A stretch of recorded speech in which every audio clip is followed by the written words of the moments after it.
You know, talking about again the Fever Sun game, you talked about how the first half was different than the rest of the game. I did think that Indiana was coming like comported themselves well. They were very scrappy and they were giving Connecticut some real problems. I thought that they were getting paint touches at will, and it wasn't just Caitlin Clark. And they were able to keep the game close. But then as the first half wound down, it felt like Connecticut was, showing that gap in just their ability to execute. They show that there are levels to this. And I wasn't sure if it was just, random, execution bobbles or, if that's related to just the amount of experience that this Connecticut Sun team has relative to the Fever, who are quite young, in addition to, being the lower seed in this situation. What did you think of that end of first half sequence? Really, like the last, I would say, 3 minutes is where I think the game really started to get away from Indiana. The famous Connecticut Sun 9-0 run over like 2 to 3 minutes that they love to pull out of the basket. I love those. I think it was where the Connecticut Sun defense is so good and they're so active, and it's really hard to continue to sustain offense against them. And so I Yeah. think the fact that they were able to kind of force some turnovers during that stretch, force the offense to start a little bit earlier, farther out on the court, be a little more active on those elbow catches, and then the work they did against Caitlin Clark in pick and roll, that was kind of when they were like, okay, we're not necessarily going to show our full hand against you. Bree Jones is going to hedge out one time. You're going to get the rescreen. Bree Jones is not going to hedge out the second time. So you're calculating this in your mind. You're anticipating the next time. Actually, we're just going to go over. Bree's going to be dropped back. We're going to throw this next at you. So you don't necessarily know exactly what we're going to do. And so that kind of stalled them during that stretch. And it was a fun mini game throughout the whole game. Like Caitlin Clark kind of start to figure it out, and then Connecticut would throw something different at it. But I thought it was key because you also had different people guarding Caitlin Clark during that stretch. So it wasn't just Mhm. Tawana, it was Marina. There was help coming. They were sitting on drives. Like they were just taking things away during that stretch and then punishing them on the other end, pushing in transition. I feel like that was the one time Indiana's transition defense wasn't as strong as it needed to be. So the hard part when you play Connecticut is that 8 point lead that they have. They can extend it and it can feel like 12 to 14. This is a compilation of the missed shots. Caitlin Clark fans, don't come at me. I wanted to talk about this because of Connecticut's defense, but also because going back and watching it, especially in the first half, I thought a lot of the shots that she missed were shots that she could make regularly, right? But then, especially in the second half shots that you'll see in this compilation, I think especially DeWanna Bonner's length really bothered Caitlin inside the arc. And in that second half, she really struggled to get into the paint because, like I said, the Fever were kind of touching the paint at will throughout most of the first half, and that was not the case throughout the rest of the game. What did you think of the shot selection overall of Caitlin Clark? Because I think that, like I said, the first half shots were things that she could make, but I think that after the half, she started to force some tougher off the dribble looks against. You talk about all these different coverages that Connecticut was employing against her, but I thought that in whatever coverage it was, Connecticut was very aggressive in their execution in that coverage. Like nothing looked comfortable for her, especially when she was on the ball. You know, we just saw her, hit that movement three off of flare. Yeah. What are your thoughts on that? Well, I think for me in the second half, the growth from Caitlin Clark and hunting those shots has been fun to watch over the course of the season, to where she understands where the space is going to be, how to get back to that left hand, how to get to the step back, when to get to the pull up, not afraid to take them. I think in the second half, it was more I need to make these shots to make them Mhm. do something different or to Mm, make them guard me a certain way. Because if I knock these shots down, now they're going to have to either really trap or really put two on the ball, or we can now open other things up because I've established this as a threat to a degree. So that was kind of the feeling I got from some of those looks. She was just trying to get it going. I think that it's interesting because, as you mentioned, like that one right there, Connecticut was dropped back. Caitlin Clark saw it, saw the space, let it fly. DeWanna Bonner's long, but like those are shots that if you make that, now the next time you run that set, are you going to be as comfortable covering it that way? Mm, If she makes that shot over Marina Mabrey, are you going to be comfortable keeping your big back and pick and roll? So now, do we now dictate terms that way? I think some of the off ball movement where she's coming off flares, you saw Connecticut working to try and rotate, but also you saw Indiana trying to empty out a side to give yeah, her more space to make Connecticut make a decision. to make that So, rotation a lot mhm. longer. So now it's one of those things where is her shot making now something that makes it a lot easier for Indiana to get to what they want to get back to offensively because now Connecticut has to worry about that. And how do you find the balance between which shots to take and when to take them? Because it could be as simple as Kelsey Mitchell and Caitlin Clark shoot better.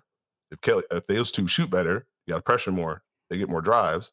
Does that put Connecticut in rotation, open up more shots? Because I want to say what Mitchell took double digit threes, Clark took double digits.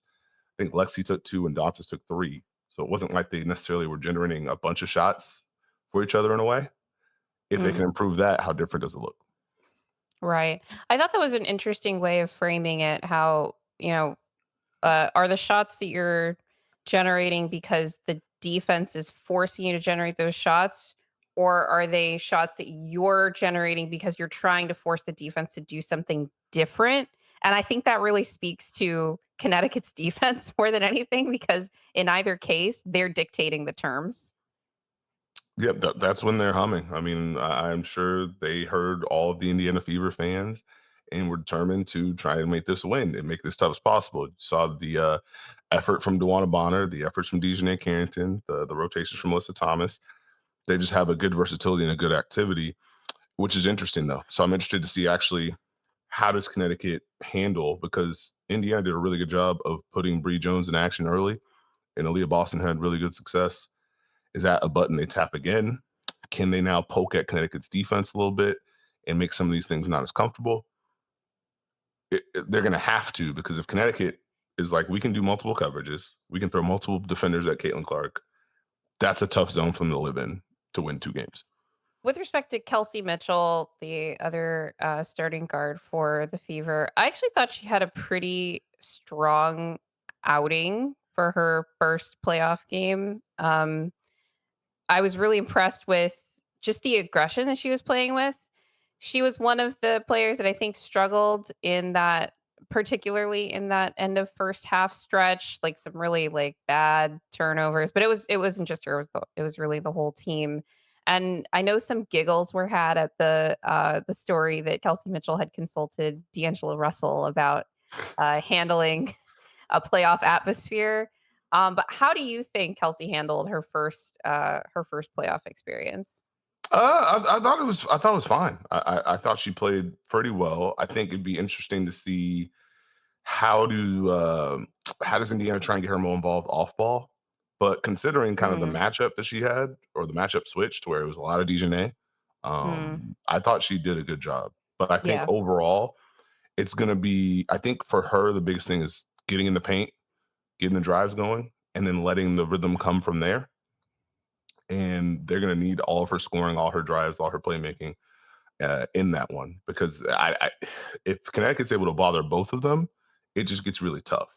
I think there were some moments where tried to go too quick, tried to attack too quick, maybe tried to not force the issue, but not necessarily get it in rhythm. Some of that was Connecticut's defense. Some of that was just Indiana's offense being where it was. So I think I expect her to play better in game two. So let's talk a little bit more about the Connecticut Sun, starting with Alyssa Thomas, who I think had one of the most aggressive offensive games I've seen from her really since last year. Her inconsistent level of uh, aggressiveness and hunting her own shot has definitely been a storyline this season. I vaguely recall that being the case last season as well. She was in the MVP, not just conversation. That MVP race was really close last year, and she was definitely a threat for that because she was the engine of this Connecticut Sun team offensively as well. She has this like ridiculous looking push shot, but it felt like butter whenever she attempted it. And over the end of the regular season, it felt like not just Alyssa Thomas, but really the whole team was really um, stagnant with their decision making, just really um, slow in how they were operating on offense. And I thought Alyssa Thomas in particular, even when she was making quick decisions, it was almost never to shoot. So I was really surprised to see her come out and she's like bodying other players to get to the rim. She's aggressive in hunting that floater. Why do you think she's finally decided to start hunting her shot in this game? 'Cause I was watching them right up until the end of the regular season and just being like ready to pull my hair out because I'm like, you are wide open. They are playing passing lanes entirely, and you're not even looking at the basket. This particular game, it might be where she was placed in the MVP vote and who was placed right above her in the MVP vote. That was my theory, but it goes back to What was the order in the vote this year after Aja? Nafisa Collier, Brianna Stewart, Caitlin Clark, Liz Thomas. Oh, okay. I didn't catch that. So See? there was that. I think it goes back to when I think Connecticut played Minnesota near the end of the season, and Alyssa Thomas saw Nafisa Collier and was trying to just drive through her chest the whole game. I was like, this is interesting. This is intriguing. She's back to being Mhm. aggressive. You can always tell by her drives how aggressive she's looking to be. In transition, you know what you're going to get. But in the half court, when she's really looking to get paint touches, when she's trying to hit first, when she's looking for that floater, then it becomes a little bit different. I think for Alyssa Thomas, especially towards the end of the year, it was more we need to get everyone involved to a degree. We Mm. need to, especially compared to last year. This year Bree Jones is back, so you see a lot of times Alyssa Thomas gets in the paint, and it's a lot of interior passing, big passing, high low passing, those kind of things. I think when she has that aggressive mindset, that's still on the table, but I can also drive and look to finish myself. And now they have more of their pieces integrated. When she has that blend of scoring and passing, it's just really hard. So I just think it's more of a it's time type of thing for Connecticut because you also saw that aggression from Dewana Bonner right from the Yeah, jump. So I and think, she was hitting those shots. yeah, She and the Dewan was hitting the threes, but also some of the drives, some of the crossovers. It was like, okay, there's some intent here. The drives from Dejanay, I think it's more of the team understanding this is our moment to get it done. I think that Alyssa Thomas's aggression in general, it kind of starts with her, and it really makes all the difference for this Connecticut Sun offense. I remember the first month of the season just being really impressed with how, like how much pace they were playing with, because that wasn't really their mo last year. And I'm like, their defense is always like what it is, which is can be incredibly stifling. But the offense seems to be what kind of goes up and down. And I was actually gonna ask whether there was anything about the fever defense that Connecticut was specifically exploiting, but then I looked up the defensive stats on the Fever and realized that in a 12-team league, in no month this season, even during their hot stretch, did they crack the top 8 in defensive rating. Um, so what did you think about the interplay there between, this Connecticut Sun offense and what the Fever were trying to do and how they ended up executing that? Well, I think the one thing the Fever did a really good job of was focusing on Bree Jones and not letting her get the same post positions and seals. I think one big difference was once Marina Mabrey came in the game, the ways that they were using Marina Mabrey and who she was matched up against and how they were looking to exploit things was important. I think for Indiana, their defense is always more of a we need to stay solid. And I thought early in the game they did a pretty good job of that. They were active. They were trying to be physical and aggressive against Connecticut's movement. They were forcing Connecticut deeper in the clock, forcing them to execute. But then some of the one-on-one contain got lost. Some of the help wasn't as strong. And the key to beat the Indiana Fever is to make them sustain defense, make them keep Mm, moving, make them keep rotating, make them keep making decisions. If you were going to play, I don't want to say quick, but if you're going to get lulled into their type of game and not make them work defensively, they get stopped, stick out, and run. That's when they're at their best. If you kind of make them sit down and guard multiple actions, multiple options, you might be more likely to get a breakdown, but you're also more likely to wear them out because of the way they play on the other end of the floor. So I think for Indiana, it's just more be more solid, execute better, fight through screens, and you gotta figure out how you're gonna defend or who you're gonna have defend Marina Mabrey in this game. That's one of the things that I have found an interesting bit of analysis whenever whenever analysts talk about how the Nuggets play, they play so slow, they make you guard for the well, not the whole shot clock, but the back half of the shot clock because they tend to get pretty deep into it, and how that impacts the pace of the opposing team, whenever the Nuggets are actually doing well, like which team's controlling pace. And when you have an opponent who does like to play faster on on both ends, but especially on offense, and you're able to wear them down by making them guard you, the entire shot clock and play at your pace. The interplay between that and how you're able to wear them out on the other end too is interesting and not one that I'd considered. And why would it be that playing a team that plays slower could actually impact your pace on the other end too, and that energy aspect is interesting. So I watched a lot of the Connecticut Sun mostly earlier in the season and then late in the season. And when it comes to Marina Mabrey, who had 27 points off the bench, which is apparently a playoff record for a bench player, I just have to understand why is it that the Chicago Sky traded her? I don't really understand why, especially when you see how Chicago ended their season. They're not exactly like, at least in my experience of the Chicago Sky, like the highest powered offense either. So getting rid of this scoring punch off the bench, this player who is so comfortable both on and off the ball, seems like she fits um, lots of different places. I don't understand that. I think Marina Mabrey was looking for a moment like this, and she sure made it known when in this time with the playoffs, wanting to compete and wanting to win, and to perform like that in this game, make history. I think was key. So if you look at, I think the biggest thing is the different types of ways that you can use Marina Mabrey is important. Can use her in the post. Obviously, spot up shooting is key. So if you even bring that clip back, Dewana Bonner driving, that's going to force help, but it's a lot different when it's Marina Mabrey that you can kick it out to. And so that's where, okay, Indiana has to make decisions when they're going to help, how they're going to help, if they're giving up drives. And now Connecticut can get the ball in rotation, get it to Marina Mabrey, who can end the possession, get it to Marina Mabrey off screens. So we talk about kind of the tempo that they play with. But if you're able to kind of just have someone who can just fly off a screen, finish a play, make your defense rotate, continue to feel and drive. And now she has kind of that self creation that Connecticut needs to a degree, to Yeah. where she's going to get them up. Like that's just there's no doubt. With the Sun, there's always kind of been the guard play is important. Are And the she's guards going to scoring at shoot? every level of the floor. Like, Yes. I just feel like every team wants a player like this.